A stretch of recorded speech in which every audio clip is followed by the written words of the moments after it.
There is so much that I want to say about Doom Eternal, about its mechanics, its gameplay, everything in between. But before I start going ham, before I get into any of that, I'm gonna let the game speak for itself.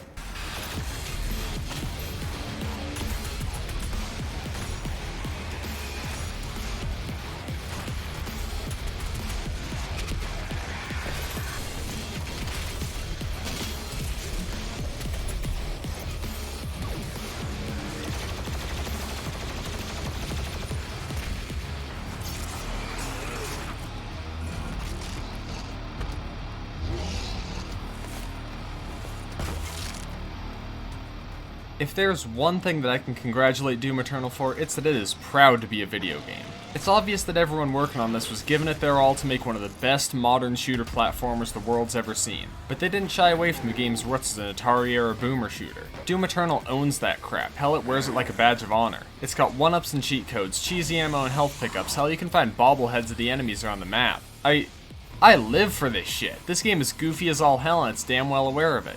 Every second I spend playing Doom Eternal feels like a unique experience because the game has the balls to be itself. It's not trying to be a game that isn't Doom. I think that's beautiful. But beyond that, the fact that it's entirely comfortable in its own 7-foot-tall Slayer suit means that the entire game is completely unapologetic to just let you play Doom. You enter a planet, time to kill demons. Environment traversal section, demons. Weird puzzle area, let's get some demons in there for good measure. If me killing demons right now looks like fun, you're damn well gonna like this game. The biggest challenge when you're developing a modern shooter is, how do I make my game stand out in the most oversaturated genre on planet Earth? Doom has a pretty good solution. In video game, you get a shotgun.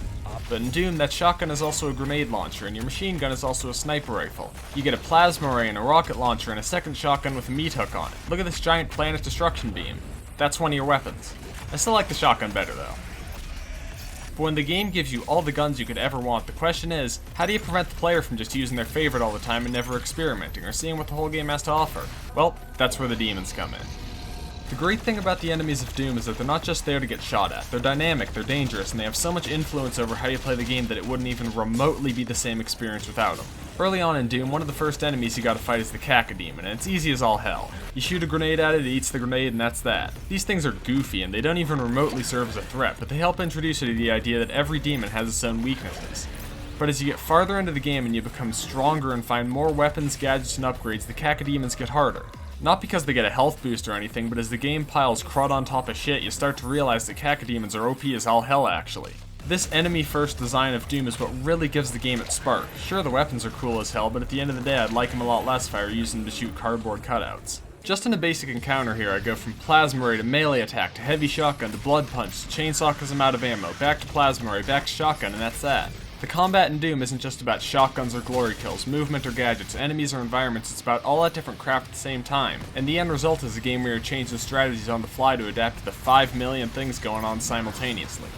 By the way, I gotta give a little bit more lip service to the glory kills. It's my favorite part of Battlefield 1, it's my favorite part of Boneworks, and it would be my favorite part of Doom Eternal if it didn't kick so much ass at everything else.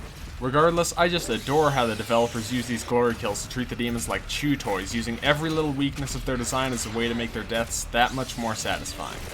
But then they just keep building on that. You get the chainsaw and the blood punch and the laser sword and the power up that lets you tear demons in half. Doom Eternal teaches you concepts and then builds on them for the rest of the game, instead of constantly making you learn mechanics from scratch. It feels natural.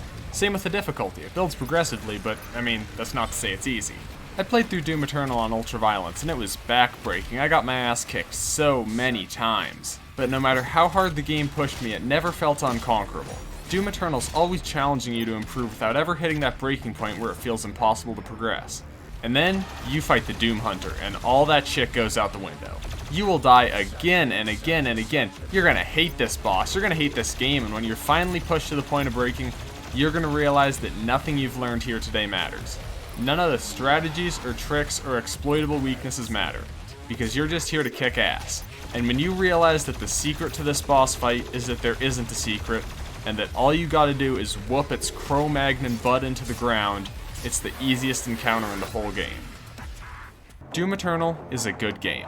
It's smart enough to let you play like a dumbass while being stupid enough to make you feel clever for it. What I mean is that it's fun. If you play this game, you will have fun, and that's about the biggest compliment that I can give.